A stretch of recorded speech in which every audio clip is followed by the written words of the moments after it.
Buenas tardes. Me gustaría dedicar esta sesión, esta cuarta sesión de Palabra Viva 4, a Juan Miguel Menéndez Llana, el anterior director de esta biblioteca, la Biblioteca de Asturias, porque sin él, sin su total confianza en mí y sin su apoyo a mi forma de organizar, coordinar y presentar estos encuentros, no habríamos llegado hasta aquí. Estoy muy orgullosa y muy feliz de haber trabajado con él durante estos 4 años, de haberle conocido y de verdad espero que disfrute su jubilación como se merece. Por otro lado, agradezco a Carmen Cao, la nueva directora de esta biblioteca, la biblioteca de todas las personas que leemos en Asturias. Gracias, Carmen, por coger el relevo. Y voy a pedir un deseo. Le voy a pedir un deseo a Carmen y a la institución en general. Y es que siga apostando por la continuidad de estos encuentros alrededor de la literatura, porque yo tengo muchas ganas de seguir programando, aprendiendo y charlando con grandes autores y autoras, como los que hoy están aquí. Y ahora sí, como siempre, os agradezco muchísimo a vosotras y a vosotros por estar aquí. Os agradezco muchísimo a los que venís a varias sesiones, porque sé que es complicado, todas tenemos muchas cosas que hacer y a veces cuesta venir a las 7 un miércoles aquí. Por eso, muchas gracias por compartir estos ratitos tan guapos y tan interesantes. Hoy el tema es la escritura fragmentaria y diarística. Y primero, como suelo hacer yo en estas sesiones de Palabra Viva, lo que hago es una pequeña introducción. Después os presentaré a Tomás y a Abelino y ya les daré paso para que os hablen ellos, que seguro que os cuentan cosas muy interesantes. Voy a empezar por hacer esta pequeña introducción. Y empezaré por evidenciar la relación que existe entre la escritura diarística y la fragmentaria, para justificar un poco, si hace falta, el título de esta sesión. Supongo que a nadie le coge de sorpresa si digo que la escritora o el escritor que escribe diarios elabora un texto obligatoriamente fragmentado, puesto que se compone de materiales que recoge día a día por medio de entradas conformadas como unidades independientes. Según Beatriz Didier, crítica literaria francesa, todo diario es una forma abierta, un recipiente textual en el que caben todo tipo de discursos. Andrés Trapiello, escritor y editor español, también se hace eco de esta idea cuando señala que uno procura llenar el diario de casi todo. Yo añadiría que la naturaleza de la escritura fragmentaria se puede componer de cualquier o de todos los materiales, tanto narrativos como temáticos, incorporadas por el autor o la autora en un proceso progresivo y escalonado, dentro del ritmo de lo cotidiano, es decir, del tiempo presente. Señala Elizabeth Wanning, autora de Unfinished Manner, que no podemos hablar de escritura fragmentaria hasta el Renacimiento, puesto que aunque existe escritura fragmentaria en la antigüedad, no parece que estuviera extendida ni entendida la idea y el concepto de fragmentos literarios.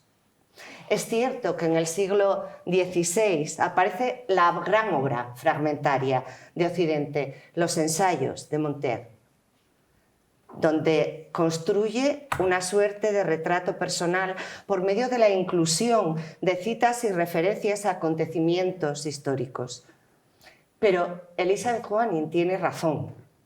Es a partir del Renacimiento cuando aflora la moderna escritura autobiográfica. Y en un proceso continuado a lo largo de estos siglos, la escritura fragmentaria, se constituye en libros que tienen en el fragmento su unidad máxima de discurso. Además, en el Renacimiento también se puede empezar a hablar del diario personal, que se practica de manera privada en estos siglos, o de las epístolas renacentistas, así como de las colecciones de epigramas y sentencias que empiezan a distribuirse como obras unitarias. Todo esto es un claro precedente para que siglos después, en los siglos XIX y XX, el diario personal sea entendido como una obra literaria construida a partir de un discurso fragmentario y se empiece a considerar género literario. Para terminar esta pequeña introducción me gustaría leeros diversos fragmentos de autores y autoras, de pensadores, de filósofas que han reflexionado sobre la escritura fragmentaria. Empiezo por una poeta, escritora y filósofa asturiana, Azahara Alonso, que hace una reseña sobre una novela de Maggie Nelson que se titula Bluets. No sé si la habéis leído. Bueno, pues dice, Bluets puede leerse como un libro en el que la estructura fragmentaria da lugar a que la escritura entreteja varios temas y argumentos, con una coherencia interna, el color, para la diversidad que reúne. De ahí el título, Bluets, reúne todos los fragmentos en el azul. El color azul es un hilo capaz de conducir y dar significado a todo lo demás de esta novela. Os leo un parrafito que no habla del azul, sino un poco del principio de esta idea, ¿vale? Supongamos que comenzara diciendo que me he enamorado de un color. Supongamos que fuera a hablar de esto como si fuera una confesión. Supongamos que hago añicos mi servilleta mientras hablamos. Empezó paulatinamente, una apreciación, una afinidad, y un día se tornó más serio. Entonces, mirando una tacita vacía, su fondo manchado con un delgado residuo marrón enroscado en forma de caballito de mar, se volvió de algún modo personal. A partir de este principio y ese hilo conductor que es el color, no solo el color azul, como veis, sino el color en general, todas sus piezas encajan, dice Azahara. Ramón Andrés, ensayista y poeta español, dice: fragmentarse para escribir fragmentado, no pensar en una sola dirección. Es decir, y esto lo digo yo, no ser de una pieza y precisamente por eso renunciar al barniz que lo une todo, al oro que embellece y que complementa, pero tampoco quedarnos en la cicatriz, o al menos en una sola.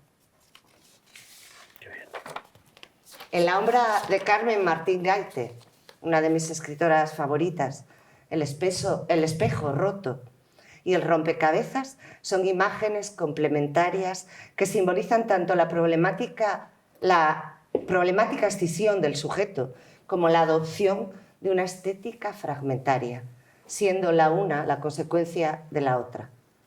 La crisis de la representación que afecta a Martín Gaite y su consiguiente búsqueda de formas de expresión alternativas la llevan a escribir desde una actitud rupturista, como por ejemplo Los cuadernos de todo, El cuento de nunca acabar y Visión de Nueva York. Estos libros son de no ficción, pero también hay dos novelas que utilizan la manera de escribir de forma fragmentaria, como Nubosidad variable o La reina de las nieves. Para terminar, Laia Colel, especialista en Simone Weil, esta filósofa tan de moda ahora mismo que a mí me encanta también, en un artículo sobre la escritura de los cuadernos de Marsella, de Simone Weil, reflexiona acerca de los cuadernos como lugar de una escritura íntima, exiliada, retirada del discurso y que se da necesariamente en forma fragmentaria. Y nos explica que para Simone Weil la tensión entre fragmentariedad y unidad se corresponde con la imposibilidad de comunicar la verdad. Os voy a presentar a Tomás. Tomás Sánchez Santiago nació en Zamora en 1957. En 2019 apareció su poesía reunida bajo el título Este otro orden. Posteriormente ha publicado La belleza de lo pequeño y el que menos sabe, y en 2025 la antología El esmero. Es autor de 2 narraciones, Calle Feria y Años de mayor cuantía. Hay algunos libros que los tenemos por aquí, pero también están allí donde cogisteis el programa, que luego, después de que acabe la sesión, podéis comprar libros de Avelino y de Tomás, si os apetece, ¿vale? Y además los tenemos aquí para que os firmen.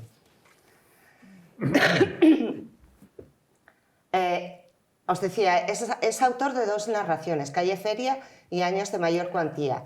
Sus diarios se compilaron en el volumen El murmullo del mundo, en la editorial TREA, y sus artículos periodísticos en los volúmenes Salvo error u omisión y Cerezas en el escondite. Hace muy poco se publicó una amplia selección de los cuadernos pálidos con la editorial TREA, que acaba de salir.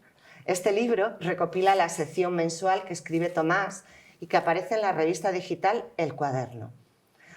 Reside en León y ha sido galardonado con el Premio Castilla y León de las Letras 2025. Actualmente ostenta el cargo de presidente de su comunidad de vecinos. Es muy importante. Es lo más. Claro. Pues nada, os dejo con Tomás, ¿vale? Que es muy interesante, de verdad. Bueno. Gracias.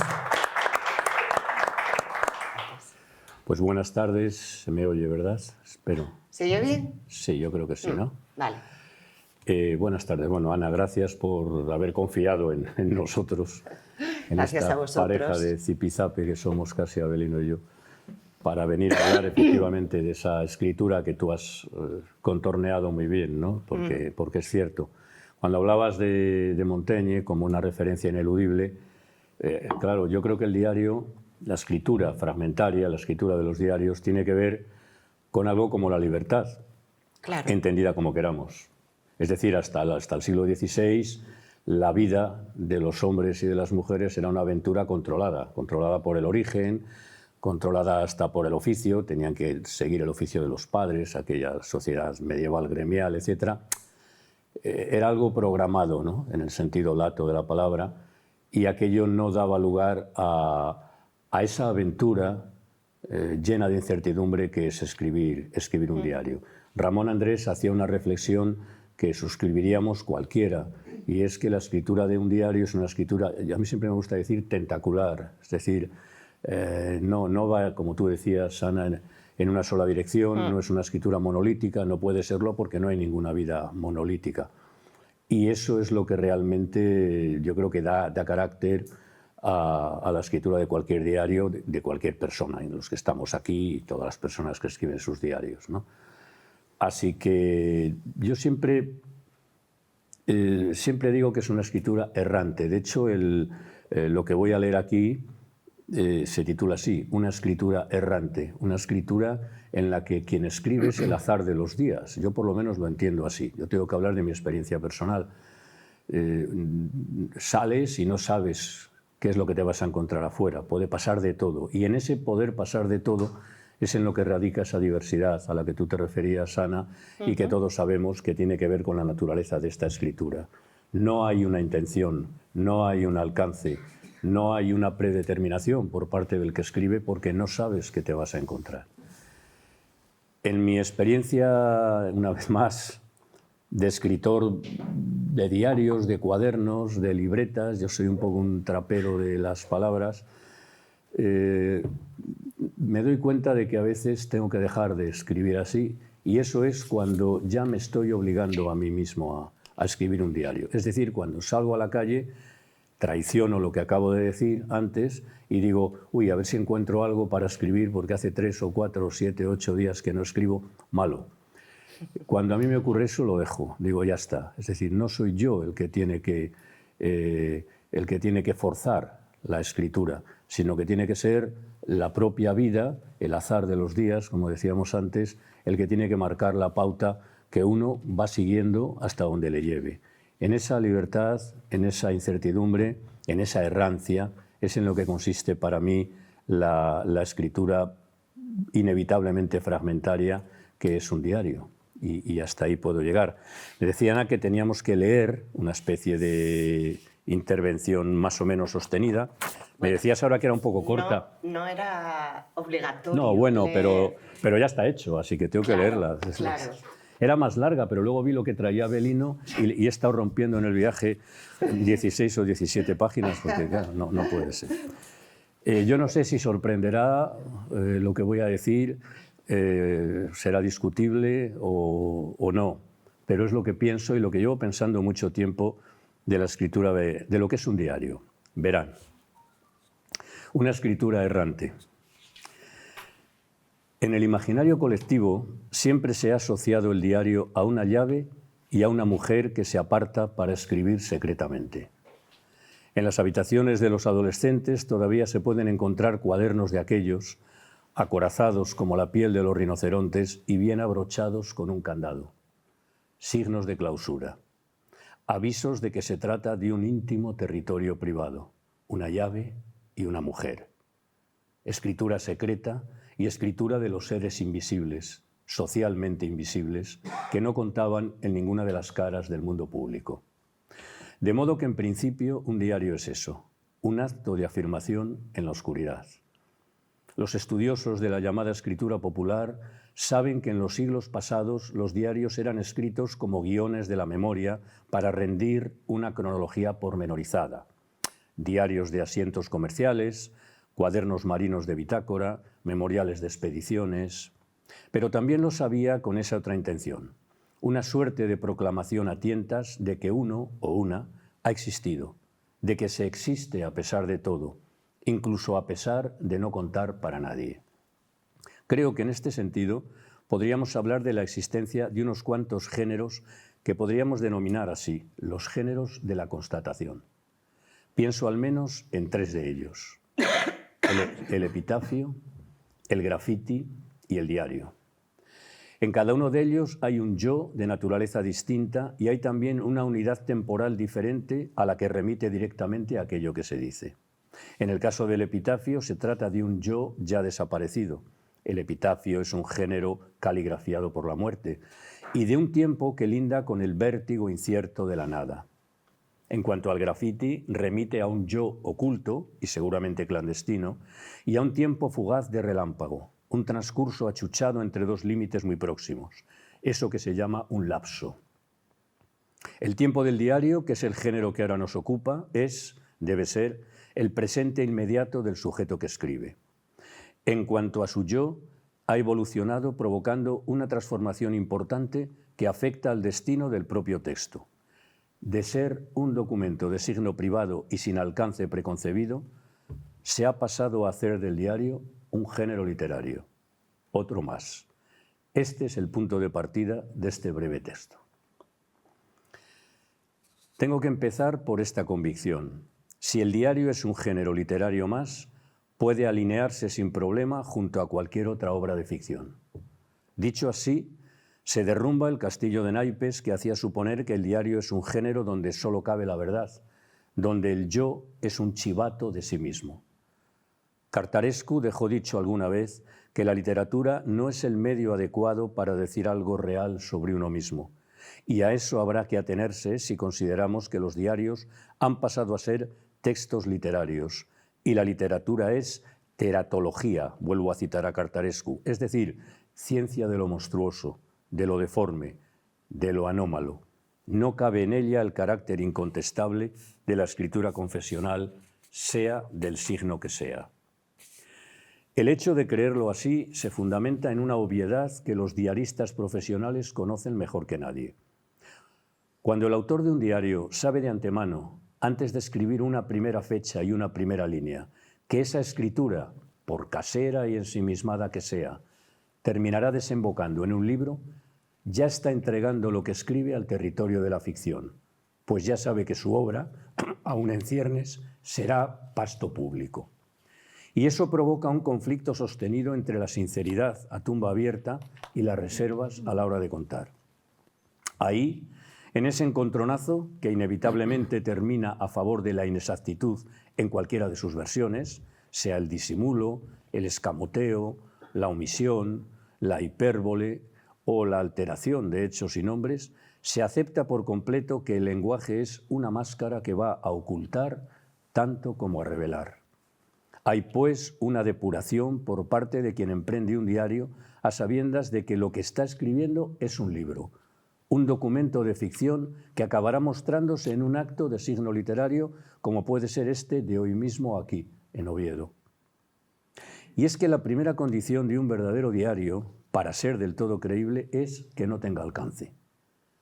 Su temporalidad natural es lo que dura el propio acto de escribirlo, ese mientras, sin visos de revisión en el futuro, que solo conoce quien se va viendo aparecer hecho palabras en un papel.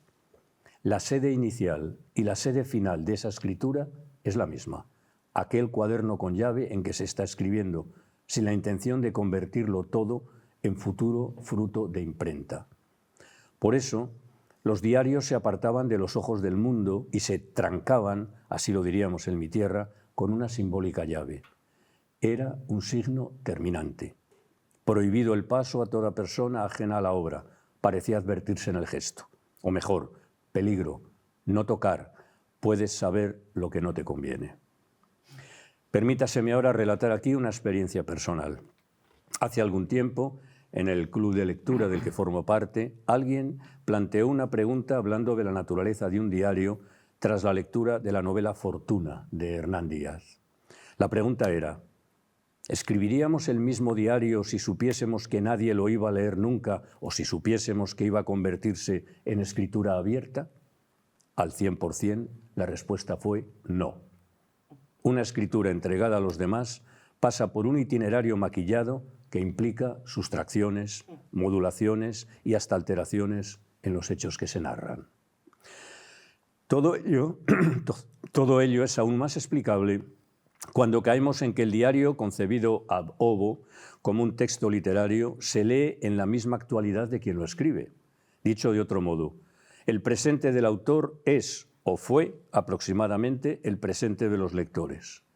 Ambos han conocido de cerca la misma realidad narrada, el contexto común temporal en el que fueron desarrollándose los acontecimientos, y eso permite a quien lee intervenir de modo activo en la entraña del libro. Los diarios son, como ya se ha dicho aquí, géneros del presente. Y el presente, eso que los medios de comunicación llaman con la boca llena la actualidad, es el tiempo común y ardiente que nos pertenece a todos, del que sabemos algo porque es un fluir que nos está sucediendo a la vez que se nos escapa como un pez resbaladizo. Una novela histórica o una distopía nos convierten en lectores diferidos. Aceptamos sin resistencia que aquello que se nos narra sea exactamente así, ya que nosotros no lo hemos vivido y, por tanto, no lo contrastamos con nuestra experiencia viva. Funcionamos ante ello como lectores testigo, no nos cuestionamos los hechos expuestos. Pero en el caso de un texto que pertenece a un tiempo que nos concierne a todos, nos convertimos ya en lectores participantes. Tenemos la facultad, y hasta la obligación, de entrometernos en ello porque el texto nos está interpelando. Su tiempo fue también el nuestro. Tenemos algo que decir. Así el diario, que en aquel estado puro era una carta que no se despachaba porque el remitente era también el destinatario, el cuaderno con llave, se ha convertido en un texto con carta de naturaleza literaria, un diálogo con uno mismo, pero que contará a buen seguro con futuros oyentes. Una carta que ahora sí, mientras se escribe, ya se está echando a la deriva en un buzón. Por el contrario, el diario puro, ajeno a las pretensiones literarias, es una ceremonia privada. Tradicionalmente, esa escritura pretendía dar confirmación de una existencia ante sí mismos a los desposeídos de voz. Por eso, los diarios solían estar escritos por mujeres, que no tenían ninguna presencia en la vida pública y necesitaban demostrarse ante sí mismas que ocupaban un lugar. En el siglo XVIII no eran infrecuentes los llamados diarios de confesor, que los curas sugerían precisamente a las mujeres para hacer recuento escrito, vaya usted a saber con qué intención, de sus vicisitudes morales, donde abundarían esas palabras llenas de oscuridad: pecado, culpa, remordimiento, penitencia. Algunos de ellos están recogidos en archivos donde se conservan estos testimonios de una escritura en bruto y sin reservas, incluidas aquí las reservas que provoca convertir en producto estético una escritura torrencial y desmandada, con todo lo que ello supone. Pero, ya lo estamos diciendo, esto nada tiene que ver con lo que ocurre con los escritores de oficio cuando acometen un diario. Como ocurre con otros géneros que merodean en torno a la verdad, biografías, autobiografías, epistolarios, memorias, quien hoy lee un diario sabe que es un relato subjetivo donde la verdad y la mentira no están en el horizonte de su lectura, pues como categorías morales que son, no pertenecen al territorio de la creación literaria. Era Hermann Hesse quien dijo alguna vez que la verdad y la mentira en la literatura dependen de lo que esté dispuesto a creerse el lector. Y es así. Precisamente por esto, lo que salva a un diario, como a cualquier otro libro de creación, es el lenguaje. Y a ello debe atenerse tanto quien lo escribe como quien lo lee. No me resisto a poner como ejemplo de esto a mi compañero de mesa, ahora en serio, Avelino Fierro. Es decir, los diarios de Avelino son unos diarios que realmente tienen una construcción verbal tan, desde mi punto de vista, tan extraordinaria, iba a decir maciza y no es maciza la palabra, es otra cosa, casi es volátil, lo contrario, que no te planteas, ¿esto sería así o no sería así? ¿Qué más da?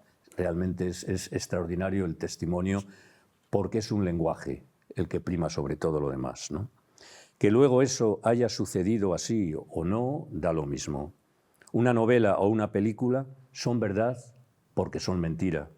Es decir, existen por sí mismas como fabulaciones de la imaginación, más o menos trufada con trazos reales. No sustituyen a la vida, son ellas mismas parte de la vida. En cambio, los diarios sí parecen querer sustituirla en primera instancia. Eso me hace pensar, con un punto irónico de exageración, que el verdadero profesional de los diarios sería aquel que primero escribiría sus anotaciones para ponerse después a vivir conforme a lo que previamente él mismo había dictaminado. Una sustitución impecable del guión imprevisto de la vida por otro que le han dictado la imaginación, el interés o el temor a lo incierto. ¿Se imaginan ustedes que ese obseso autor de diarios escribiese una consignación que dijera 11 de octubre, mañana tengo que morirme? Esa sería la culminación sublime de un diario, la exacta correspondencia con la vida, una matemática vital más allá de la cual ya no puede llegarse. Entre bromas y veras, querría llegar al último puerto de esta pequeña disertación.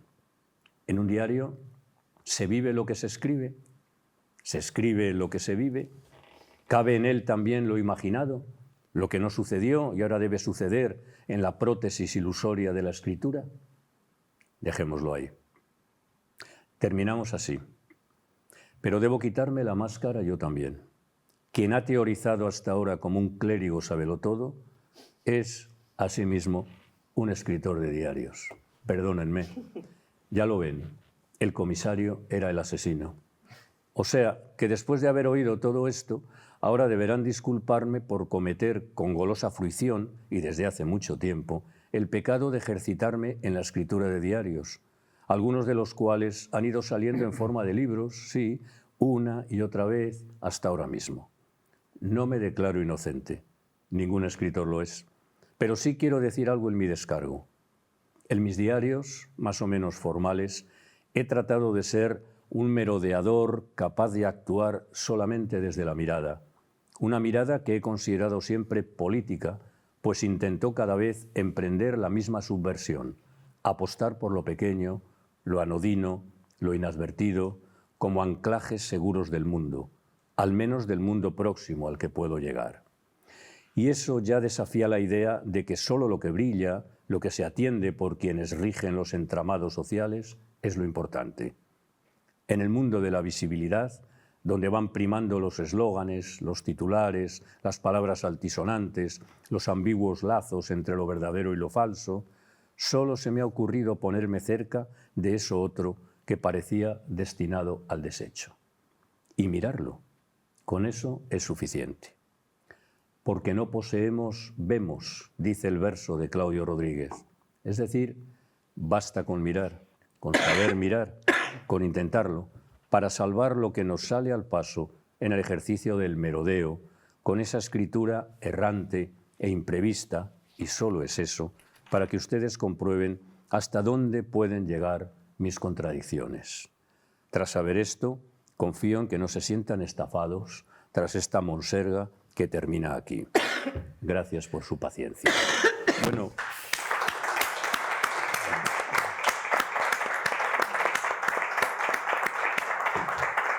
muchas gracias, Tomás. Yo creo que ahora es el momento de que te quites la máscara y nos leas algo, ¿verdad?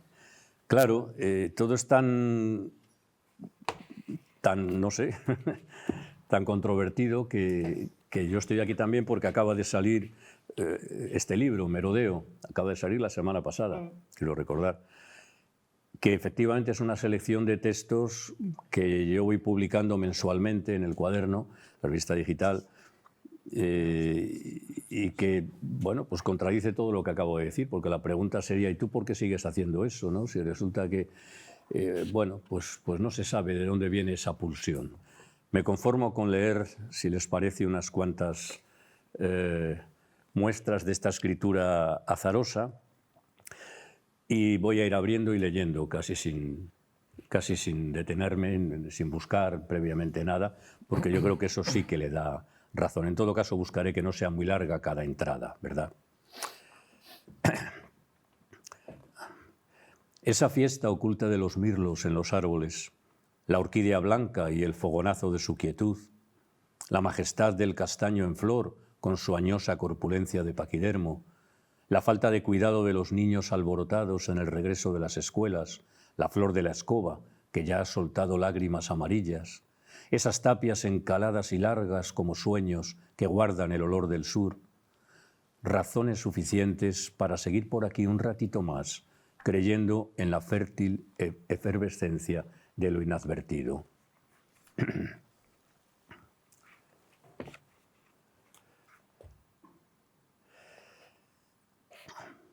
La mujer se cerciora de que el buzón público se ha tragado su carta.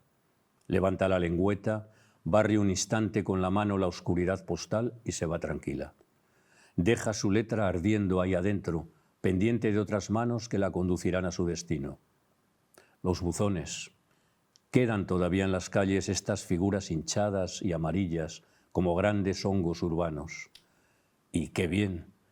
Algún día desaparecerán como han desaparecido las cabinas de teléfono, porque la voz y la caligrafía se han rendido ya a otras maneras de estar cerca de los otros. Como dice Avelino Fierro, las conexiones han terminado con las relaciones. Y así es. A veces pienso que las personas dominantes son las que más dudan de sí mismas. Dan órdenes continuamente para comprobar si todavía alguien les hace caso.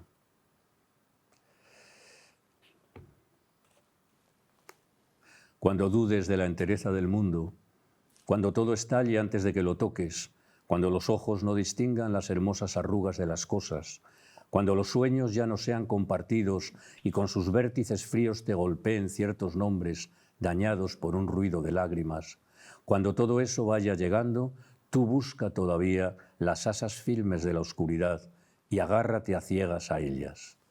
También en lo oscuro están las sustancias fulminantes del consuelo. Gira, gira.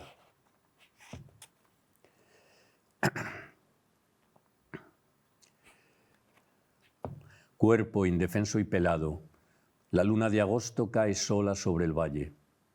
Su compañía suspensa tiene algo de efecto tranquilizador, como si ya su presencia garantizase que enseguida ha de llegar el sueño a apoderarse de nosotros, o al menos, aunque no venga con facilidad, en el marasmo de estas noches calientes, tendremos este consuelo silencioso, la luna como una fruta desvelada y quieta que nos cuida con su misteriosa soberanía.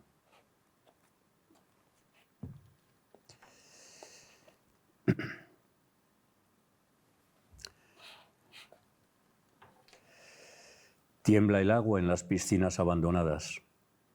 El picoteo tenaz de la lluvia ha dejado desde el amanecer susto y sigilo en la superficie, lisa y engañosa como el mantel azul de una mesa donde no se espera a nadie ya. Septiembre, ese juego de llegadas sin aviso y de bruscos abandonos. Otro orden se impone ahora en las tramas de la vida. Es el bufido gris de la melancolía.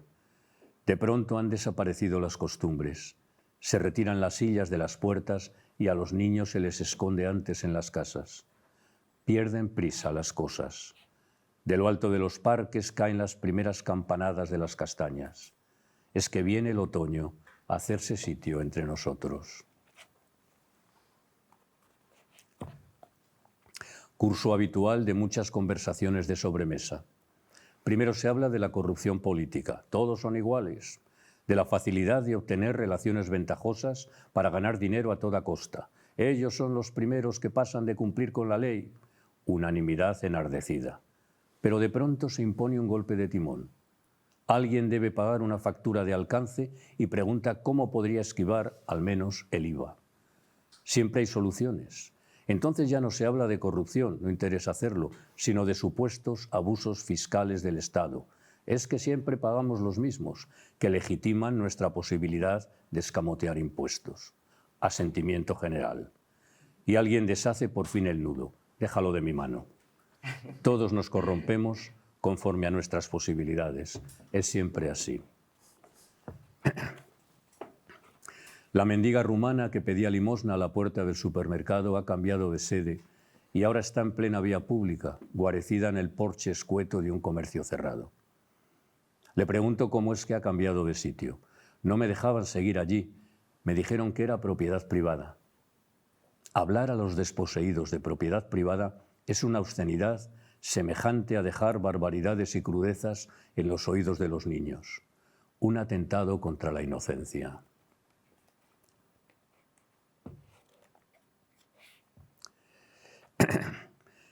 Hemos visto tantas películas de guerra que ahora vemos la guerra y nos parece una película. Las imágenes de la televisión, ya en la segunda fila de las noticias, nos parecen previsibles, vagamente conocidas de antes, como si ya nos las hubieran contado de otro modo y no necesitásemos prestarles ojos ni oídos.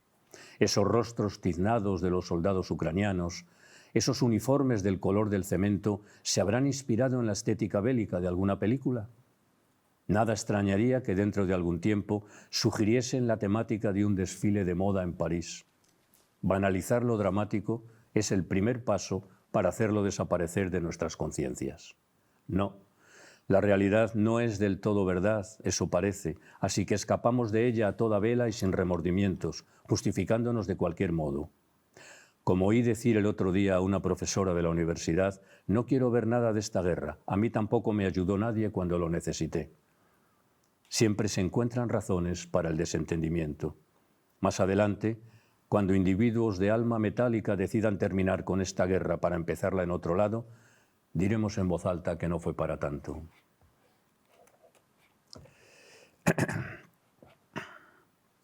No bien acaba de ser elegido, el amo del mundo impone sus órdenes. Su interés en apoderarse de todo ya está encerrado en ese mantra con el que él embiste y que no se cansa de repetir una y otra vez: America First. En esa sinécdoque abusona se resume su ansia devoradora, como si América fuera solo USA, pero resulta que América es también, precisamente, el lugar de donde proceden esos miles y miles de personas que han huido de los diversos modos de la miseria buscando acogimiento. America First es lo que también decimos quienes deseamos que los mexicanos, salvadoreños o nicaragüenses sigan sobreviviendo, aunque sean las fauces del monstruo saturnal que nos desea tragar a todos. Y mientras, a lo lejos, el resto de los gobernantes del mundo mira el panorama y saluda al gran monarca intentando disimular su condición de lacayos, como si quisieran pasar por invitados del nuevo banquete mundial. Infelices, no saben que acabarán yendo a él no como comensales, sino como presuntos bocados.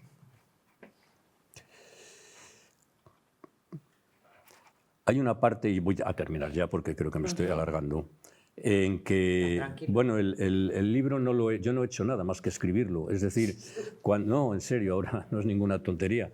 Cuando me propuso Álvaro, el editor de TRE, hacerlo, yo soy incapaz de releerme a mí mismo y mucho menos de seleccionar, porque seleccionar implica descartar, claro. Y bueno, esta es una escritura que para mí había nacido, no sé, de otra manera. Suscribo lo que dije, ¿no?, en la intervención. Pues claro que pensaba que podría acabar en un libro. Por eso hay que plantearse las cosas de otro modo cuando se habla de este tipo de escritura. Pero vamos, tuve la suerte de que una buena amiga, una profesora, se avino a hacerlo todo. Es decir, a seleccionar, a organizar, a estructurar, bueno, a todo. Yo le estaré siempre agradecido. Y hay una parte que ha salvado, y así termino con esto, que tiene que ver con la labor del poeta. Unas cuantas entradas, son así. Fui a hablar de poesía con mis amigos, pero ellos me hablaron de voracidad. Las palabras a contrapié, ¿de dónde vienen? Sangraría el corazón como una fruta abierta si de él salieran. Como un rebaño asustado van solas hacia la boca por itinerarios silvestres. Saben a serrín desabrido. Cuando el lenguaje va contra sí mismo, ¿cómo pararlo? El joven barrendero avanza despacio empujando su carro de mano. A la vez, va mirando con atención a uno y otro lado de la calle, por si en el suelo hubiera algo más para recoger. Y eso haría, de ser necesario, hacerse cargo de lo desechado, nombrarlo con el pensamiento, pasar sobre ello la lengua de la escoba, hacer desaparecer del mundo de lo útil lo que ofrece ya solo un centelleo residual. Es lo mismo que hace el poeta cuando saca a empujones las palabras del uso y las conduce hasta la entraña del poema. Allí las mete para que vivan de otra manera, luciendo una electricidad verbal extraña, insospechada. Despojarse del estilo, eso toca ahora. Ha llegado el momento de dejar la escritura sin ninguna protección, como los frutos sin cáscara y los dibujos sin trampa de los niños. Esa difícil elementalidad. La imaginación, esa es mi patria, esa es mi patria. Ya no tengo otra, solo esto, sacar a la realidad de sí misma, corregirla con palabras que la alteren porque no la acepto como es. Hay en mí, sí, una resistencia a pactar con lo real, tal como es, sin añadir nada de mi parte. Igual que a René Char, a mí tampoco me interesa aquello que no ha venido al mundo a perturbar algo. Pero un poeta no emplea la imaginación para huir de la realidad, sino para afirmarse del todo en ella. Ahora necesito que venga alguien con competencia a explicar esto último, porque yo no lograría hacerlo, aunque creo en ello a ciegas. Estar lejos de todo. Ese es el impulso que ahora se le impone, pero es imposible lograrlo. Uno está lejos de algo solo para estar cerca de otra cosa, y eso le molesta. Ni siquiera consigue ponerse de espaldas al mundo. Cuando lo hace, siempre ve enfrente algo que lo interpela. Ya. Sí, mejor porque si Menos no nos mal. vamos a dejar a Avelino. Es que no me gusta. Escuchándote todo el tiempo, Tomás.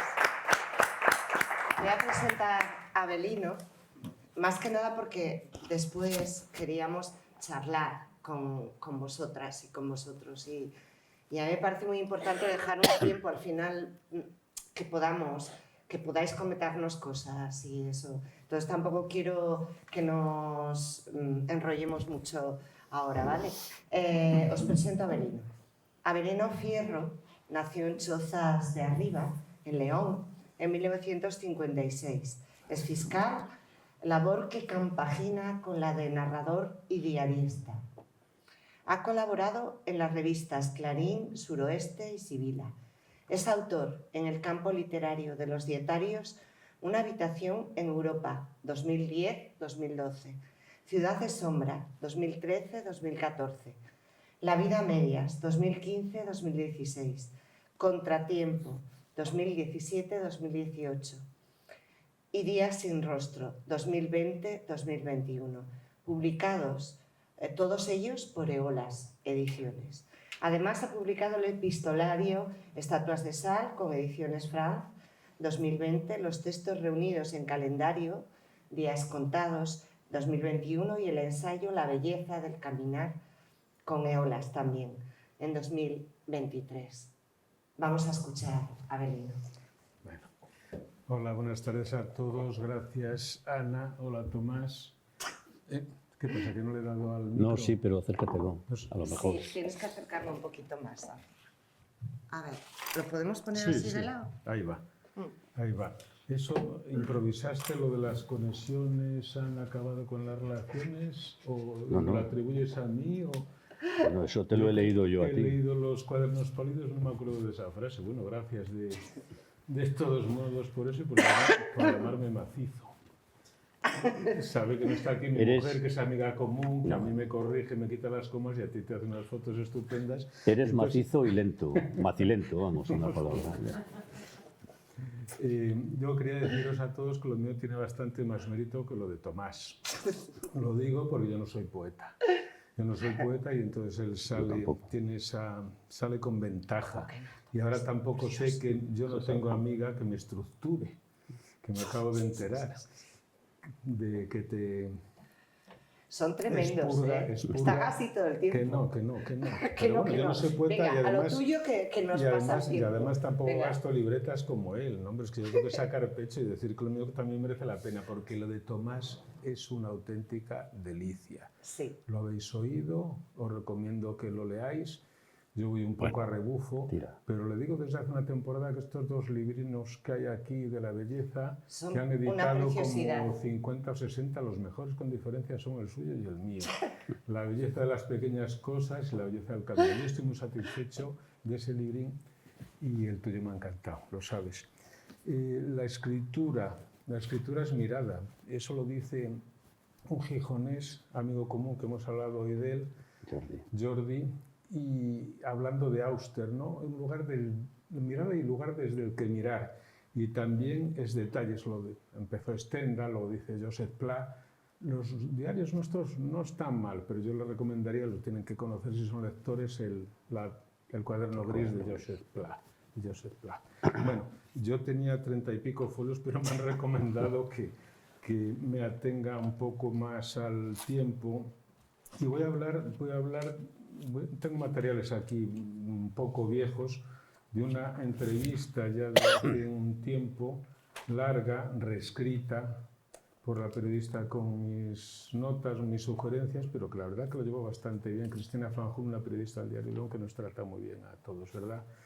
Entonces dice, ¿qué afán te lleva a escribir diarios? Y yo allí dije, en el año 93 llevé un diario. Puede que porque había leído el cuaderno gris de Joseph Pla. Este diario, no sé dónde tengo el cuaderno, está inédito.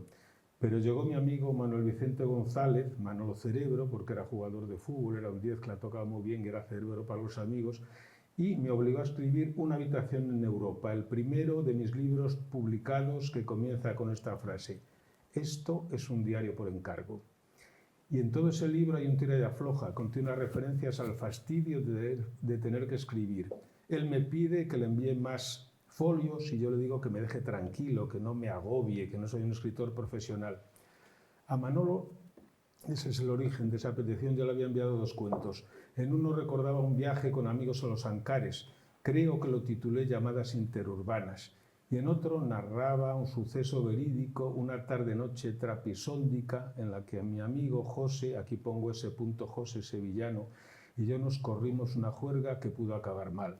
Lo titulé como aquel cuadro de un surrealista, 2 horas de bondad y 3 pecados capitales. A José le habían encargado su pareja, le había encargado que fuera a recoger un pedido a la pescadería. Llegamos de madrugada a casa, tras librarnos de varias tentaciones y algunos peligros, no tan real que todavía me pongo nervioso al recordarlo. En fin, que mi amigo Manolo, que por aquel entonces tenía una editorial exquisita, Libros del Oeste, le dije que le iría enviando lo que se me ocurriera. Y para eso el diario es lo más socorrido. No hace falta inventiva, ni personajes literarios, ni trama. Rellenas algunos folios cada cierto tiempo, buscas las palabras más adecuadas, vas dibujando los personajes y situaciones que te va proporcionando la ciudad, los días y noches, los viajes, la lectura. No se necesita mucho músculo para eso. Y la lectura es esencial. Borges dijo que el que puede pararse ante la literatura como un lector puede escribirlo todo. Aunque creo que se refería a la poesía, y ese es otro cantar. Yo no creo tener el don del poeta, ni tampoco el de la fábula, aunque haya escrito ya algunos cuentos, pero está claro que se escribe porque se lee. También lo digo al inicio de aquel primer libro, este es el diario de un lector agradecido. Sobre los diarios hay un autor francés, Maurice Blanchot, del que Cioran decía que era un espíritu profundo pero chiflado. Por cierto, Cioran, no sé si en Lumen sacó en el 21 un tocho tremendo, 1000 y pico páginas, los diarios que a mí me encantaron, y además eran aquellos días del puto virus del encierro, a mí me sirvió de compañía, y no lo conocía, había leído un pequeño librito filosófico, pero me parece un diarista ejemplar, excelente. Digo que Maurice Blanchot, al que dice que es un chiflado Cioran, y tiene razón, tiene anotaciones que a mí me gustan sobre la escritura de diarios. Decía este autor que el recurso al diario es el de alguien que no quiere romper con la felicidad, con la conveniencia de que los días sean verdaderamente días y que se continúen de verdad, de la humildad de lo cotidiano preservado por su fecha, que el interés del diario reside en su insignificancia. Cada día anotado es un día preservado, así se vive dos veces. Y tiene esa frase que a mí me gusta tanto: el diario es el ancla que raspa contra el fondo de lo cotidiano y se engancha en las asperezas de la vanidad. Sobre los diarios, yo había escrito, bueno, sobre lo que yo escribía, los diarios, claro, no he hecho otra cosa. Tengo ese otro pequeño ensayo, un epistolario, no sé si es un diario. De ese librito que no está aquí también estoy muy orgulloso, que lo empecé a escribir el primer día del virus, y estuve un mes, dije, nos van a encerrar, habrá que decirle algo a los amigos, y escribí cartas. Bueno, eran correos electrónicos, pero luego las imprimí, las fui mandando franqueadas. García Martín, que está en su tertulia, al que todos conocemos y es como un amigo, dice, soy un funcionario de la tertulia y está ahora conectado, no ha podido venir.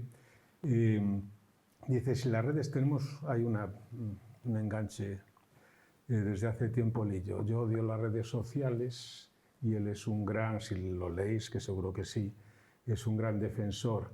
Y entonces, en el prólogo, no sé si quizás es Ciudad de Sombra, hace un prólogo uno de los diarios, dice, si las redes sociales no existieran, Avelino Fierro las habría inventado. Es un puñetero, como sabéis. Dice, porque yo es verdad, cuando estuve estos dos cuentos y otros escribiendo, lo que hacía era imprimir 40 o 50 ejemplares, los ponía en el buzón con, esos son redes sociales. Bueno, pues sí. Entonces, en esas fechas yo escribí ese diario que la editora, ahí tuve a alguien que me ayudó, no daba con el título, cogí la última frase y me gustó, Estatuas de Sal, que es una edición muy bonita, está editada en Ediciones Frank, me recomendó Jordi Oce en Madrid. Un epistolario es un diario. Bueno, sí, yo ahí escribí más que nunca. Yo escribo de ciento en viento los viernes, me gusta decir eso, porque sigo siendo funcionario, y los viernes que llega uno un poco desollado y destrozado, y sobre eso tiene una frase muy bonita Rilke, es cuando parece que te viene la inspiración. Y además la puesta de sol de ese viernes, que sabes que al día siguiente no tienes igual la obligación horaria. Yo me escribo 4 o 5 folios todos los viernes, que no todos, hacen que tengas un diario cada 1 o 2 años, tengas escrito lo suficiente para publicar esto. Lo de Tomás merece la pena, pero lo mío, ya digo, no hace falta mucho músculo y te lo va dando la naturaleza, los amigos, los bares. Por cierto, yo tengo acabado un libro de bares, que eso va a ser un bombazo. que lo vamos a titular, subtitular Atlas Mundial, porque ahí han colaborado muchos amigos y Tomás ya lo sabe, ¿verdad? Porque le he mandado algún texto, eso puede quedar bien. Que quizá lo edite este autor, que es el libro, no está aquí, por eso lo muestro, quizá el que yo prefiero, una editorial, yo creo que exquisita, Días Contados en Barcelona, y aquí está un diario, esto es un diario, yo creo que sí, pero se parece un poco a lo que hace Tomás. Algún amigo me dijo, bueno, José Enrique Martínez dice, estabas haciendo algo especial. Algunos amigos decían, ¿qué comiste algunos hongos alucinógenos? Llegaron a comparar con un místico. Sí, me quedé un poco traspuesto y fueron saliendo ahí unos textos que quedaron calendario. Yo creo que a mí es el que más me gusta. ¿Tienen poética los diarios? Bueno, ya hemos visto que sí, pero yo hace mucho, he cogido esta referencia de algo que iba colgando en la revista digital y ya lo sigo suscribiendo. El 7 de abril de 2015 yo colgué un texto, que es el que voy a leer, como mi contribución teórica a esta presentación de los diarios, y luego si queréis leo un pequeño texto que tengo ahí. Y estoy leyendo, ya lo sé, demasiado rápido, pero bueno, lo hacemos pensando en que luego charlemos un poco entre todos. Bueno, en este texto, que a mí sí me gusta el título, Leyendo los días, al fin y al cabo es lo que hacemos, ¿verdad? Y lo había subtitulado Una ponencia para el Congreso de Literatura Actual en Castilla y León. Nos habían pedido algunos autores que fuéramos allí, íbamos a hacernos famosos y llegó el virus. Y entonces yo me había comprometido a mandar un texto y allí se lo envié a tal Bustamante, que no es el cantante, es un funcionario de la Junta de Castilla y León, y otro par de muchachas encantadoras y con las que conectamos de vez en cuando por la cámara, y bueno, la tragedia aquella que todos vivimos, que tenemos todos muy recientes. Entonces, ¿tienen poética los diarios? La poética la hacen los poetas, eso está claro. Y yo acababa este texto diciendo, esto no es una poética, pero si alguien me dice, ¿por qué escribes un diario? Creo que esta es mi poética. ¿Para qué escribo un diario? ¿Por qué?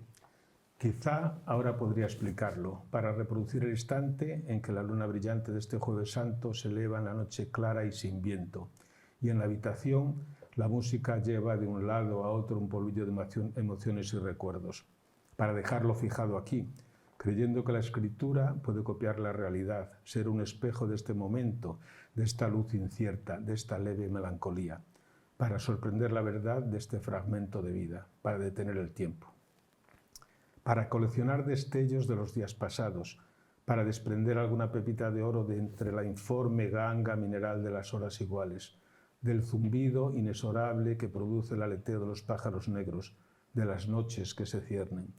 Por eso quiero recordar el viento frío en los campos de Palencia, mientras contemplábamos los muros de la iglesia visigótica y tratábamos de imaginar el tiempo y la vida de los hombres de la Edad Oscura, la servidumbre de los glebe ascripti.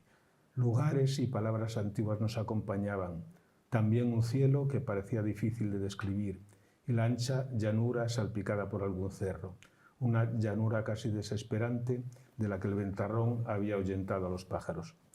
Recordé el pequeño poema de Fermín Herrero en el que también gime el viento, tachonado de palabras que anoté, bardera de nubes, rebollares, tesos y rótulos, tolmo, currucas, torzuelos, uñagatas. Sigue el viento, sigue soplando en estas soledades, el viento agudo y puro como el de la elegía garcilasiana. Escribo un diario para describir ese momento de hace unos días en que la temperatura cambió bruscamente y todo, cielo, palomas y tejados, dejaron de estar ateridos, y cómo también llegó aquella luz distinta sobre los cristales de las casas altas y un rosa diferente sobre las lomas, momentos antes del anochecer. Aquella luz que se perdió entre las sombras, como una respiración, y un olor un poco más denso que vasodilataba las venas, el hierro de los edificios, la piedra de las calles, y todo lo iba esponjando como un incienso, como un silencio indeciso, como un deseo tórpido que tantea en los labios. Escribir sobre esas horas pasadas en compañía de Galano y Marta. Galano es Miguel Galano, el pintor ovetense, y de cómo él ha estado enviando imágenes de árboles escuálidos, ramas tristes de los parques de alguna ciudad de Hungría, en la que ha estado pintando sus últimos cuadros. Esa manera atmosférica, como él nombra sus pinturas. Esas sutiles variaciones de la naturaleza entre la niebla o en esa calma que se adelanta en el aire antes de que comience la nieve, como en el soneto de Cavalcanti, aira serena can la parla albore e bianca neve scender senza venti. Escribir sobre esas frases, casi siempre versos que se resisten a desaparecer y siguen gimiendo a pesar del paso de los días, o titilando como estrellas lejanas, como esa de Muñoz Molina. Sin inspiración queda el exhibicionismo de la técnica. Y como días después hallé otra en una pequeña antología de prosas de Robert Frost sobre la fe literaria que me hizo recordarla. Cada vez que se escribe un poema, cada vez que se escribe un cuento, se escribe no con astucia, sino con fe. La belleza, el algo, el pequeño encanto de lo que llegará a ser es más sentido que sabido. Hay una tercera que anoté en un papelito y no sé por qué ejerce una extraña seducción. Se ha quedado huérfana, solitaria, la tomé de un texto más amplio que ahora no encuentro, perdido entre las revistas de las últimas semanas. Estaba en una entrevista a Marta Sanz. Ahí está, tañendo, como un verso nada anodino, casi como una declaración de guerra. Esa reivindicación de la verdad de la que habla Badiou. Escribir, sigo, sobre esa noche en el retrovisor con Marta, María y Noelia y Gabriel y las músicas desdibujadas de Fibonacci. Escribir sobre la voz de Mar es mi mujer, dando noticia al poco de abrir el periódico de la muerte de Trastromer. Y cómo recordé en aquel instante, de entre tantos poemas, aquellos dos en los que el poeta conduce su coche. En uno de ellos, en medio del temporal de lluvia, siente como el humo se hunde en las chimeneas, cómo todo lo vivo se acurruca y cierra los ojos. Y en el segundo, en un libro distinto, en el que habla de un accidente, de cómo el coche resbala en el hielo de los campos de Ostgotland, dice, y de un terror transparente que fluyó como clara de huevo. Con una carta suya de este autor sueco, o con uno de sus poemas, no recuerdo bien, empecé a escribir estos diarios. Y desde entonces está cerca, diciéndome que hay estelas como lívidas cicatrices, o que en la parte protegida del viento se puede oír crecer la hierba. Un tenue tamborileo que asciende, un tenue estruendo de millones de pequeñas llamas de gas, y que la belleza uno alcanza a verla fugazmente de perfil. Yo lo he sentido gracias a él. De la misma manera que lo describe Christian Vaughan como otro gran diarista. Está, ¿cómo se llama esa editorial? Autorretrato con radiador, ¿no? Autorretrato con radiador. Autorretrato con radiador, y tiene otro librito también de diarios. Murió. Yo tengo una amiga francesa que tradujo una separata de uno de mis libros, la única traducción. Nadie me ha traducido. Pero una separata, una amiga profesora de francés jubilada, con los libros, bueno, yo creo que está aquí, ¿no? No está en este. Unos días en París, y me ha regalado un par de libros en francés. Yo, bueno, de inglés no tengo ni pajolera idea, pero el francés sí lo leo. Y me encanta este autor, Christian Vaughan. A nuestro amigo Manilla también le gusta mucho, otro poeta, el mejor poeta del barrio, como le digo yo, para encalabrinarlo. Digo, Christian Vaughan, ya estoy acabando, como un poema, dice, viene a aletear a la altura de mis ojos, me da de comer con su pico y después se va, recuperado por la oscuridad de donde salía, de donde él saca su alimento.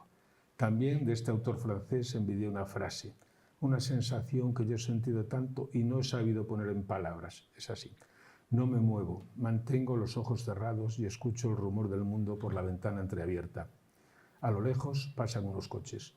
Cuando llueve, el aire que desplazan hace el ruido de la seda cuando se rasga lentamente.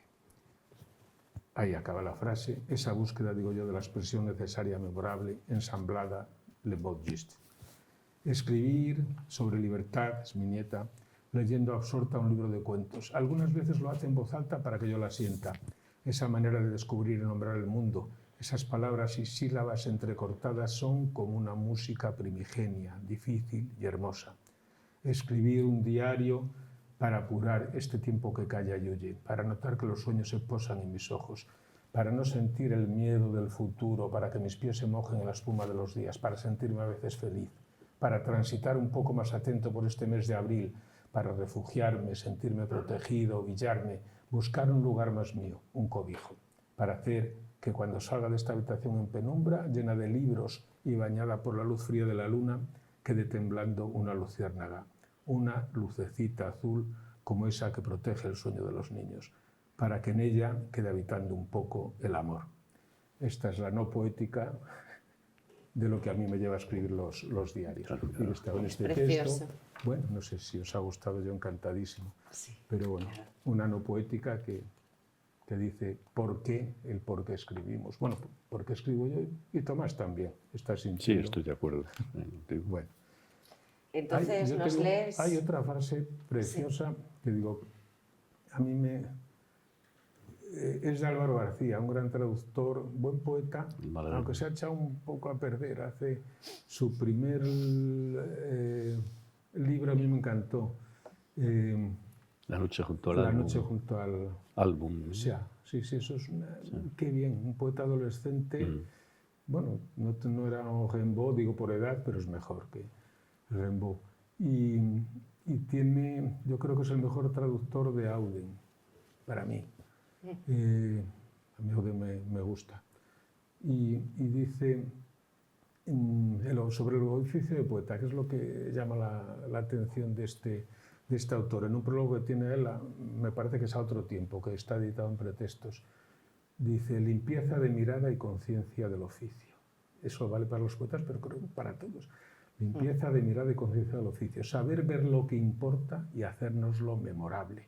Yo creo que es una poética Así es. que engloba todo, todo. Y por eso me ha venido ahora ese recuerdo. Leo un texto Sí, por pequeñito favor. porque nos estamos... No, tengo a aquí ver, un ¿qué hora es? retrato. Sí, venga, Sí. leemos corto, algo, uno porfa. largo, dos, uno corto y uno largo. Venga, uno corto y uno un poco más largo. Venga. Y luego ya empezamos Uno a cortito charlar. de este libro. Porque De este libro. seguro que hay la- mucha gente que quiere la comentar entrada- cosas. La entrada 37. A ver. Alas de cansado, quebradas, vapor de la vida. Parsimonia del pasado y de la hora, sintiendo el lento respirar de un dolor de músculos difuso. Quizá es solo el cansancio de un viernes por la tarde, imágenes atropelladas de todo tiempo y lugar.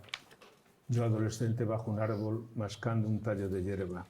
Una barca semihundida y el olor a yodo. El hijo mayor de los del piso alto del bloque de al lado gesticulando y hablando a solas por la noche un día de verano pasado. En el garaje, el obrero que hace la revisión anual de las trampas para cucarachas y ratones con su traje luminoso de rayas.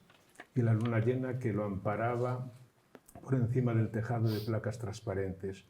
Las malas hierbas que vuelven a crecer entre los raíles que se emborronan a lo lejos, imagen del destino. Una foto en color de aquella primera estancia en Venecia que no consigue ilusionarme como ayer. Y una frase.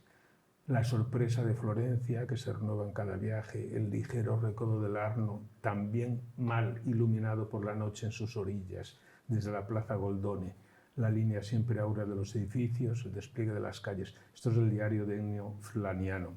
Y en el pueblo, tras aquella etapa, escondidos, con pantalones cortos y Ángel, que no consigue encender el cigarro porque las cerillas están mojadas. Y puede que esa misma tarde, al regresar a casa, un sentimiento de angustia o ternura, no sabría bien qué, hacia el día que moría, porque algo, no sé bien qué, se había estado meciendo a nuestro lado, zumbando alrededor de nuestros corazones con un aire lleno de palabras. Y ahora estos versos que ahora llegan. Luis Pimentel. A mí me encantó, lo editó Trapiello y dije, pero este señor, ¿cómo no está en las puertas de los comercios, en los hospitales, en los ayuntamientos? Dice, anocheceres de hospital, el paisaje fuera como una radiografía, cristal, níquel, y los ojos quemados por el yeso. Yo estoy solo. Ah, el olor del esparto de la cordelería en aquel callejón siempre húmedo y en sombra, zaguanes, viento en los álamos, instantes de tímida plenitud que van casi siempre asociados a un lugar. A veces se entiende tu nombre. Ahora están aquí frente a mí las grandes flores en el jarrón de cristal. Esto es un poco Gauvain. Oscurecen ya sus espaldas, envejecen. Puede que ya se hayan puesto también a recordar. y saben, igual que yo, que en algún momento llegará para nuestro desvarío alguno de los gestos del amor, a deshora y siempre un tanto caprichoso, cual súbito fulgor, con traje de destellos escarlata, rayando la penumbra de esta tarde, o más despacio, con andar cansino y en ropa de diario, sin hambre, de intensidad. Esto de este librito que yo titulé Calendario, no sabía muy bien por dónde tirar. Yo decía lo siguiente, decía, mi mujer, ¿qué de pueblo eres, hijo? Pero quería darme un poco a valer y le digo, vamos a ver, ustedes, cuando hablaba de algún amigo, ven aquí el catálogo de autores, Baudelaire, Marcel Proust, digo, todos están muertos menos yo. Digo, algo querrá decir. Y es cierto que luego ha publicado Alberto Mangel, digo, pero es un amigo de Borges, eso no tiene mucho mérito. A Ferrer Lerín, el que da de comer a los buitres. Ferrer Lerín. Ferrer Lerín, ¿no? Que tiene un libro muy bonito en Tusquets. Y ahí ha empezado un poco, yo creo que se animó a publicar autores patrios y en lengua, pero es os recomiendo esa editorial, Ideas Contadas, porque tiene un catálogo, una preciosidad. Es muy bonito, además está muy publicado así. Tiene algunos en catalán porque tiene ayudas de vez en cuando. Y yo con eso quiero acabar y tengo otra cosa aquí, pero bueno, es un retrato de Ruano, otro gran diarista, que los amigos no lo leen porque entendían que era muy de derechas y cosas así. Es un escritor excepcional, sí, ¿no? Como diarista. No lo leo porque nos estamos yendo de tiempo. Y sí, eso es un yo creo es un folio y medio, o sea que si no te importa, Susana, enciendes la luz de la sala para ver a la gente y bueno, pues eso, si alguien quiere comentar algo, decir algo, no sé, pedirles algo a Tomás y a Avelino, pues nada, aquí estamos. Yo... ¿os animáis o empiezo yo? Empieza tú. ¿Empiezo yo? Así que lo yo lanzaría así una pregunta, porque antes, relacionando un poco con lo que decía Avelino, de si los epistolarios son diarios, el fragmento, yo creo que es lo que une un poco lo que decíamos de la escritura fragmentaria, ¿no? Están dentro de la escritura fragmentaria, pero luego dentro de la escritura fragmentaria hay varios géneros o subgéneros, o no sé cómo queremos llamarlo, pero yo pregunto, ¿el fragmento es un género? Empezamos fuerte. Demasiado. ¿Sí? Eso lo tiene estudiado Tomás, mira. No, bueno, yo creo que el fragmento es parte de toda la literatura. Quiero decir, aquella famosa frase de Valéry de los poemas no se terminan, se abandonan, pues se puede aplicar a cualquier otro género, ¿no? Es decir, cuando Miguel Ángel hace los esclavos y los deja así, como los deja, de esa manera inacabada, lo que está diciendo es no hay ninguna obra que se termine del todo. Desde ese punto de vista, todo es un fragmento. Y si no se termina del todo, ¿es que falta algo? ¿Es una carencia? No, yo creo que no. Vamos a ver, fragmentos, podemos hablar de los aforismos, podemos hablar de los haikus, el soneto de los vagos, como dice un amigo. Bueno, no sé. Eso, no sé qué piensas tú. Si eso es escritura fragmentaria o es un género ya yo los haikus, ¿qué pensáis? Por aquí, venga, algo... Yasmina, Julio, Patri, que... Yo considero que los aforismos y los haikus, aunque... Dilo, que te escuchamos. El aforismo tiene un carácter unitario, cerrado, y que no responde a una totalidad mayor, que luego convive mejor o peor, estructuralmente, que los aforismos que acompañan. Pero el fragmento, diría también que hay dos tipos, ¿no? Un fragmento involuntario, nos llega Safo, pues como nos llega, pero hay un fragmento que tiene mucho que ver con una literatura híbrida y que es un fragmento consciente de que quizá la fragmentación es una mímesis con lo que queremos contar, ¿no? Con un mundo fragmentado. Entonces creo que el aforismo, independientemente de que sea el más dieciochesco, el contemporáneo, más cercano a la poesía, tiene esa intención unitaria de cerrarse sobre sí mismo, ampliar los significados y los sentidos, pero gramaticalmente es autónomo, ¿no? Y tiene también una autonomía, y como género también. Pero bueno, es una Y yo los haikus me parece que pasa un poco parecido. Son instantes, pero cerrados. Son como fotos. Microrrelato. El microrrelato tampoco. Yo no lo consideraría un fragmento. Yo digo, yo he ido a la escritura de por... Claro, no es corto. solo la brevedad. Sí, breve, no fragmentario. Yo creo, ¿no? Sí, No es sí. la brevedad Sí, sí. la característica de la Es que que estamos hablando. identificando lo fragmentario Claro. con lo breve. Y no tiene por qué No ser tiene así. por qué ser así. Claro, No, claro. pero yo sí. Lo identifiqué Ah, en un tú prim- sí. No, lo Tú lo identifiqué en un primer identificas. momento, pero también dije, como dice Azara, has dicho, Sí. que es verdad. un Zahara haiku, Alonso, no hay que la cité cosa más antes. acabada que un haiku, ¿no? Hay de fragmento nada. Por Sí, supuesto, sí, sí, ¿no? sí. Es una foto, Sí, es un sí, sí. instante Sí, sí. captado, entonces no tiene nada de roto. De todas maneras, en la escritura de los diarios, por entrar un poco la cosa, a la fuerza tiene que haber algo que tiene que ver con esta escritura, vamos, con esta idea de que lo fragmentario ocupa todo, digo yo, Sí. porque es una escritura dinámica. Es decir, estás escribiendo lo que está sucediendo en ese momento y tú no terminas de verlo. Hay una escritura que a mí me gustaría llamar transeúnte, que está muy bien, ¿no? Porque es esa escritura pública en la que tú ves algo, una escena, y a lo mejor ni piensas en retratarla después con palabras, es después por aquellos mecanismos misteriosos que ocurren en los laboratorios de la imaginación o del entendimiento, no sé. Y tú cuentas lo que viste, pero no terminas de verlo, ¿no? Claro.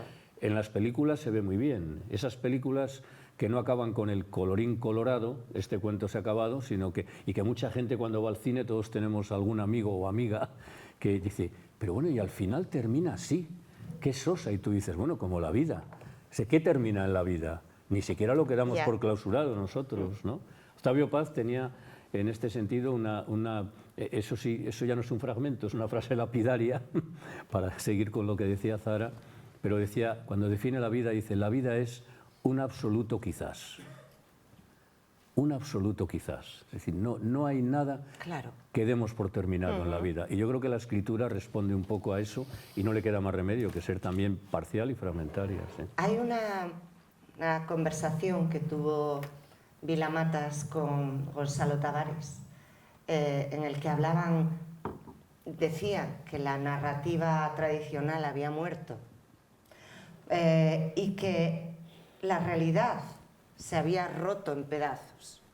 Entonces, la única manera actual de contar la realidad sería en pedazos también, en fragmentos.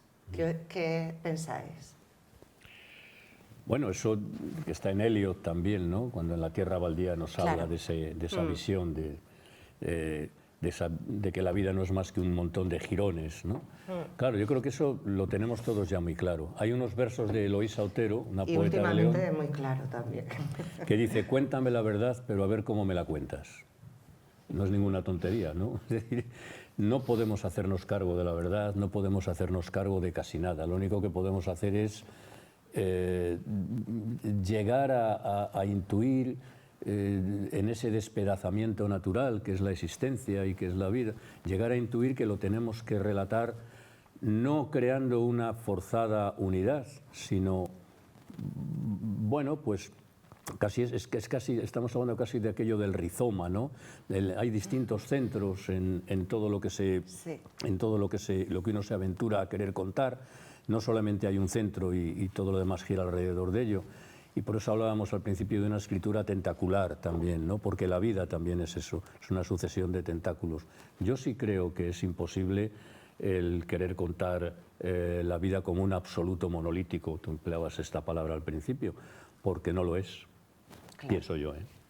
Claro. Bueno, yo estoy recordando que sobre esto ya Walter Benjamin hablaba del narrador y cómo habían acabado las historias, y eso lo percibe él cuando va en un barco, cuando vive en Ibiza 2 años, un poco antes de volver y luego, bueno, el final aquel trágico. Y el Premio Príncipe de Asturias, no sé si del año pasado, Byung-Chul Han también habla un poco, tiene un librito o unas apreciaciones sobre la forma de narrar. Yo creo que no es así. Sigue habiendo grandes... Yo no soy lector de novelas, El otro día tuve que leer una por obligación para hacer una reseña y me gustó, pero ahí también hay una frase de Pla, dice, después de los 35 años, leer novelas es un síntoma de primitivismo muy acentuado. Pero, ¿cuándo se ha leído tanta novela como ahora? Si todos vemos en la playa que son como sombrillas y están leyendo grandes tochos, yo soy incapaz. A mí, aunque he leído de esta amiga obligado y luego encantado porque me gustó, pero no sé si ha acabado la narrativa tradicional. Hay autores que dicen que el egotismo del diario sí que no tiene sentido. Umbral decía, la odiosa premeditación de la novela, que eso era una frase, no sé si era de Valery. Pero... No sé, lo que está claro es que últimamente lo que sí, los géneros se mezclan y no se sabe... claro, yo creo que no es que se haya muerto, sino que hay otros sigue habiendo tipos narradores clásicos, comienzo, nudo, desenlace, estamos viendo, por lo menos lo que se vende, el público infantil, como decía también Piglia, que los diarios, yo los recomiendo, por favor, Renzi y los de Ribeiro, a mí me encantaron. Los de Ribeiro, sí. Pues hablaba de eso, el público infantil de las novelas, decía, los adultos que necesitan ese tipo de emociones. Pero mirar cualquier escaparate de librería que no sea un poco especial y sigue habiendo novelas a esgalla. Bueno, creo que hay novelas que merecen la pena. Sí, claro. También. Sí. O sea que pero bueno, que se no insiste solo... mucho en eso que está pasando y no sé hasta qué punto. Hay algo que no ha dejado de suceder, que es la novela tradicional.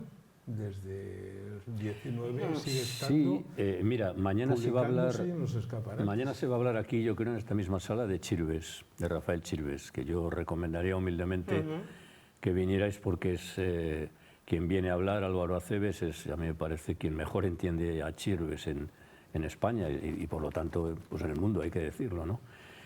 Y en una entrevista que ha salido recientemente sobre Chirves, una entrevista con él habla un poco de esto, dice cómo Chirves se hace cargo del bastidor de Galdós.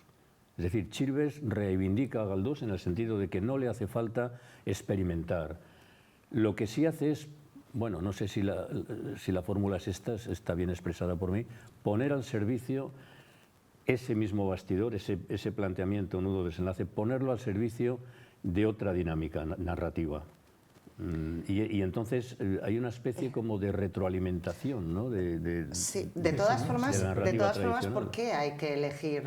O sea, quiero decir, a mí Galdós me parece maravilloso, pero también me parece maravillosa María Negroni, por ejemplo, que es todo lo contrario, es todo experimentación. Entonces, ¿por qué hay que decir esto es lo bueno o esto no? Yo creo que estamos en un momento en el que... Tienes razón. Yo me refería solo a que a la hora de contar la actualidad de principios del siglo XXI, todo lo que es Chirves, ¿no? Crematorio en la orilla, toda esa denuncia de la especulación, de dónde viene la... etcétera, lo que hace es tomar el esquema, es decir, no se va a una...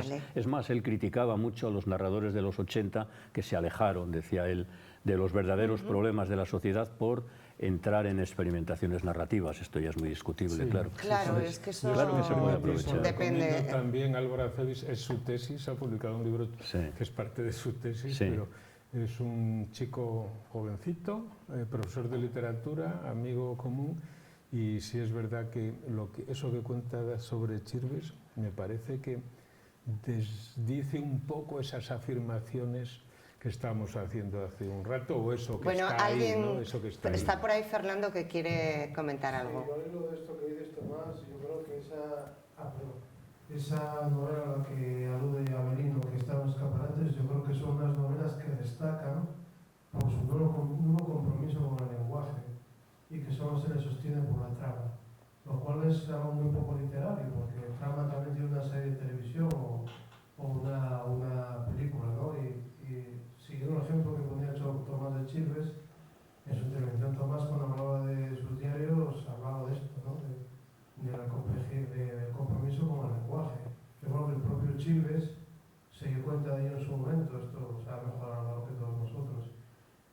Y Crematorio, especialmente, es el ejemplo de que él se daba cuenta de que había que dar una vuelta de tuerca a ese compromiso con el lenguaje, porque de repente lo que se le impone de Crematorio La rotundidad de crematorio es la construcción de una voz que es rotunda, aguda, desesperada, cínica, muchas cosas a la vez, ¿no? Entonces yo creo que es verdad que si haces una encuesta por la calle y preguntas a la gente si lee, la mayoría de las veces te va a describir el tipo de novela de realista del siglo XIX.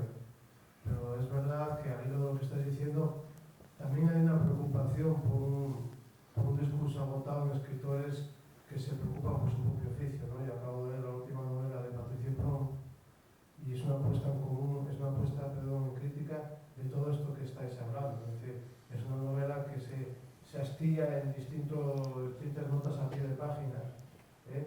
Y yo creo que hay una necesidad de que no te identifiquen con el concepto de novela tradicional y estar buscando algo, ¿no? Que, dicho sea de paso, es algo que llevo haciendo Prom desde hace mucho tiempo.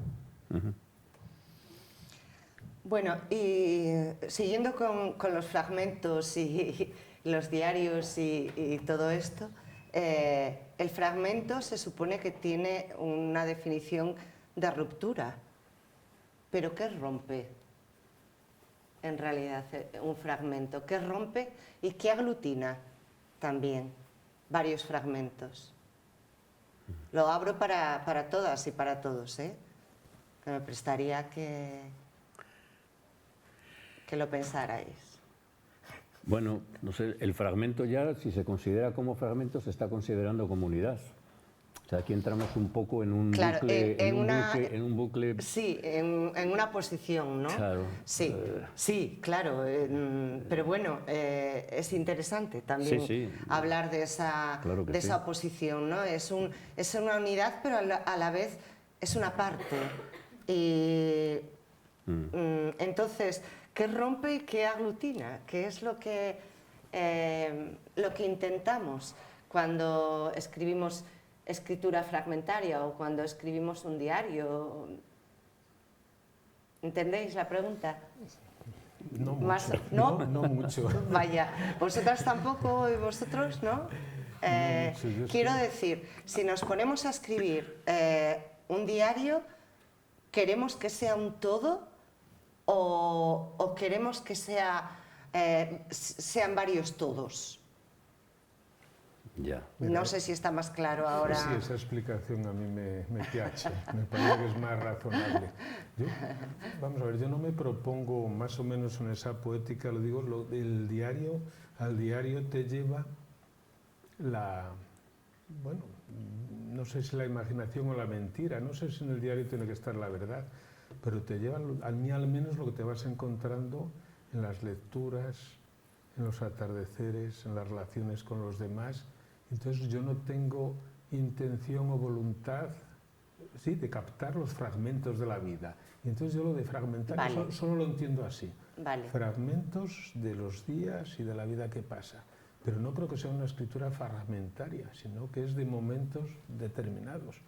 ¿Sí? O sea, ¿no consideras que el diario sea escritura fragmentaria? No. ¿Tú tampoco, Tomás? Vamos a ver, en el sentido en que lo hemos intentado contar antes, sí, en el sentido en que uno no está necesariamente convencido de que tiene que contar algo, un relato, como se dice, ¿no? Que tenga pues una estructura cerrada y acabada, ¿no? Insisto en lo de antes, la escritura de los diarios es una escritura abierta. De todas maneras, yo soy muy partidario de que la literatura que me puede interesar más es la literatura que tiene muchas puertas abiertas, ¿no? Es decir, que no lo das todo masticado, no dices esto termina aquí. Eso sigue, o tú llegaste hasta donde pudiste, hice lo que pude, como decía Van Eyck, me parece, ¿no? En sus cuadros, y se supone que hay algo que vamos a llamar la realidad, por llamarlo de alguna manera, que ha seguido funcionando. Tú llegaste nada más hasta un punto determinado y ahí lo sigues, ¿no? Entonces, ¿consideraríamos, según vuestro punto de vista, el diario como un género aparte de la escritura fragmentaria? Bueno, es lo que contábamos antes, es decir, es una escritura inacabada en el sentido de que no la quieres. Vale, ¿Eh? vale. O sea, sí. Puede ser. Sí. No sé qué pensáis por ahí. Yo no sé, también los diarios hay que fecharlos, yo no sé. Eso tiene que ver con el fragmento, un día determinado. fragmento de otro tipo de temporalidad, yo no los fecho, en eso lo incumplo claramente. Los diaristas, como Dios mandan, Martín, Luna, Borges, pasé la mañana escribiendo de esta chica, hay que anclarlo a la fecha, incluso este autor francés que a mí me gusta tanto. Pero yo no he puesto fecha en ninguno de mis, creo que digo la verdad. Pues no sé si habrá alguna fecha por ahí donde digo, viernes 27 de diciembre de... Bueno. Entonces yo creo que vas captando momentos, fragmentos de la vida. Yo, si tengo que asociar esa frase fragmentación. Con las que, sí, no es una escritura fragmentaria, sino de partes de la realidad o de... No hay que decir la verdad en los diarios, de la verdad o de la mentira o de la fábula. Yo me he permitido Eso lo comentaba Tomás. Sí, me he permitido la verdad, desde que se va a publicar, yo creo que ya no es la verdad. Yo me he permitido contar algunas cosas bastante dudosas, inciertas. Fantásticas. Sí, sí. Bueno, no sé si queréis decir algo más, pero tenemos que ir terminando. Fue un placer, de verdad, muchas gracias por haber venido y muchas gracias a todas y a todos. Y nada, os espero el miércoles que viene aquí también en Palabra Viva. Vamos a hablar del gato como animal literario.